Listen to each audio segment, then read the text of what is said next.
నమస్కారం అండి. This is hash tag you. మన పువ్వు మనం చాలా సున్నితంగా చూసుకోవడం పోయి, ఈరోజు పబ్లిక్‌లో అందరూ పువ్వుని నలిపేస్తారా? ఇది ఎవరి గురించి అనట్లేదు. మళ్ళీ ఎవరు ఏమనుకోని నన్ను ఏం అనొద్దు. మన రాజీవ్ రాష్ట్ర వ్యాప్తంగా రాజీవ్ పరిస్థితి అల్లకల్లోలం అయిపోయింది. 3 గంటల బాత్రూమ్‌లో ఏం చేశాడంటే అన్న విషయంలోకి ఎళ్ళే ముందు చిన్న విషయం చెప్పాలి. వీళ్ళు కోర్ట్‌కెళ్ళి గాగ్ ఆర్డర్స్ తెచ్చుకుంటున్నారు. అంటే చాలామందికి మాకైతే రాలేదు ఇంకా నోటీసు. సో నోటీస్‌లు వస్తాయని చెప్పి అంటున్నారు. సో వచ్చేలోపు మీరందరూ ఈ వీడియో చూసేయండి. లేకపోతే చాలా విషయాలు మిస్ అవుతాం. సో గాగ్ ఆర్డర్స్ దేని గురించి అంటే, మా కుటుంబ నేపథ్యంలో మేము అరిచిన అరుపులు, కరిచిన కరుపులు, ఇది కాకుండా మా వరకట్న వేధింపులు, దాని తర్వాత పూజకు పనికిరాని పువ్వు కబుర్లు, జోగి రమేష్ ఆటాపాట, దాని తర్వాత రాజీవ్ తన ముందు ప్రేయసి, తర్వాత ఇప్పుడున్న ఒక ప్రేయసి లైంగికంగా కలిసినా కూడా ఏమీ జరగలేదన్న విషయాలు, అది కాకుండా మేఘనా రెడ్డిని చంపబోయారు 3 సార్లు అటెంప్ట్ టు మర్డర్, లేకపోతే జస్ట్ క్లీన్గా జరుగుంటే చచ్చిపోయింది మేఘన, ఇలాంటి విషయాలు, ఇది కాకుండా డైమండ్ నెక్లెస్, ఇన్నోవా కార్లు, శకుంతల కబుర్లు రాష్ట్రంలో ఎవరు స్ప్రెడ్ చేయకూడదు అని చెప్పి కోర్టును అప్రోచ్ అయ్యి గాగ్ ఆర్డర్స్ తెచ్చుకున్నారంట. మరి మాకైతే ఇప్పటిదాకా రాలేదు.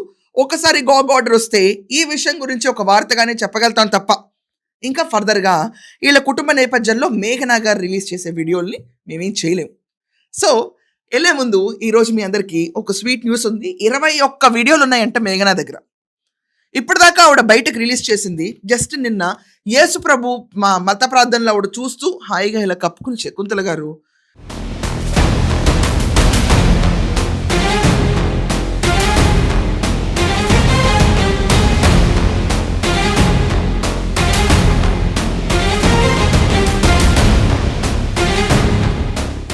యెహోవా నా కాపరి. నేను కూడా ఐఎమ్ హిందూ అండి, but I know little bit, I respect religion కాబట్టి చెప్తున్నాను. ఇది మన బైబిల్లో కీర్తనలు 26 అని చూడండి. దాంట్లో అంటే నేను తప్పలేదు. యెహోవా నా కాపరి, నాకులేమి కలగదు, పచ్చిగల చోట్లలో ఆయన నన్ను పరుండ చేయుచున్నాడు, శాంతికరమైన జలముల యొద్ద నన్ను సేద తీర్చుచున్నాడు. ఇవన్నీ మామూలుగా అందరూ చదవచ్చు, కానీ ఫోర్స్ చేస్తే తప్పు, ఇది తప్పు. సో మతం ఆవిడ హిందూ అని చెప్పి పెళ్లి చేసి, మనోడేమో ఆరనీకుమ ఈ దీపం లెవెల్లో హారతలు ఇచ్చేసి దుర్గగుడి ముందు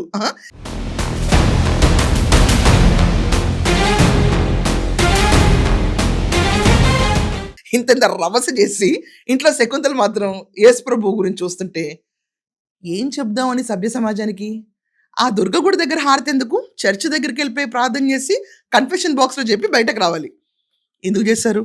సార్ వీళ్ళ గోల వీళ్ళది. సో 21 వీడియోల్లో 6 వీడియోలే బయటకు రిలీజ్ అయినాయి.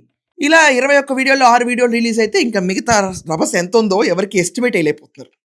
అంటే దాంట్లో అటెంప్ట్ టు మర్డర్ వీడియోస్ ఉన్నాయా, లేకపోతే వీడిపైన జరిగిన అఘాయిత్యాలు ఉన్నాయా అనే విషయం పైకి వెళ్తే లేదు, జోగి రాజీవ్ బాత్రూంలో 3 గంటలు ఒకళ్ళతో ఫోన్ అదే పనిగా మాట్లాడేవాడంట. ఆ 3 గంటలు ఫోన్ మాట్లాడింది బయట నుంచి మన మేఘనా అక్క గారు ఆడియో రికార్డ్ చేశారంట. ఏంటబ్బా కాపరానికి రాకుండా బాత్రూంలోనే కూర్చుంటున్నాడు అంటే మ్యాటర్ లేదన్న విషయం ఒకటి, అది జోగి రాజీవ్ ఒప్పుకున్నాడు కాబట్టి అందరూ ఒప్పుకుని తినాలి దాని గురించి, ఇంకా అతన్ని హర్ట్ చేయకూడదు. లేదు పాపం అంతే. ఇంకా ఇక్కడ స్వీట్లు అమ్మబడవు, లేవు, మాకు లేవు కాబట్టి మేము అమ్మం. అలాగే 3 గంటలు టాయిలెట్లో కూర్చుని ఒకళ్ళతో మాట్లాడిన మాటలు అత్యంత వివాదాస్పదంగా మారబోతున్నాయంట. ఆ ఆడియో కనుక బయటకు వస్తే 2 తెలుగు రాష్ట్రాల్లో ఇదొక పెద్ద బ్రేకింగ్ అవుతుందంట. బహుశా రేపు వాళ్ళ యాంటిసిపేటరీ బెయిల్ పిటిషన్ హియరింగ్ ఉంది, అంటే ఫైనల్ జడ్జిమెంట్ డే రేపు. వాళ్ళకి ఒకవేళ బెయిల్ ఇచ్చారనుకోండి, they can stay at home అంటే మేఘనా గారి ఆయుధాలన్నీ బయటకు తీస్తారు అప్పుడు ఖచ్చితంగా. ఈలోపు మన జోగి రమేష్ వీళ్ళందరూ గాగ్ ఆర్డర్స్తో మా నోరు ముంచుదామని ట్రై చేస్తారు.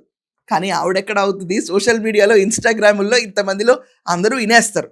3 గంటలు ప్రతిరోజు ఒకే ఒక్కరితో అతను మాట్లాడిన సెన్సేషనల్ కాల్ ఈవిడ కాపురం చేసినన్ని రోజులు అదే చేశాడంట. ఎగ్జాక్ట్గా 3 గంటలు అంటే మరి అతను గడిపిన టైం అదే అంటుంది ఆవిడ. అది బయటకు వస్తే రాష్ట్రం అంతా షేక్ అవుతుందంట. గర్ల్ ఫ్రెండ్ చెప్పేసింది ఇక్కడ వచ్చి 4 సార్లు కలిసాం ఏం లేదని. అమెరికాలో ఒక ప్రేయస్ ఉంది, చనిపోయింది కాబట్టి ఇతను బాధలో ఉండి పెళ్లి చేసుకున్నాడు, అందుకే కాపురం చేయలేపాడని వాళ్ళ వర్షన్ వాళ్ళు చెప్తున్నారు. ఇక్కడ గర్ల్ ఫ్రెండ్, ఇక్కడ వైఫ్ ఇద్దరు మ్యాటర్ లేదని చెప్తున్నారు. ఈ 3 గంటలు వీళ్ళిద్దరితో కాకుండా ఇంకెవరితో మాట్లాడుంటాడు? దీని గురించి ఖచ్చితంగా మీ ఒపీనియన్స్ రాయండి. That's all for now. Thank you.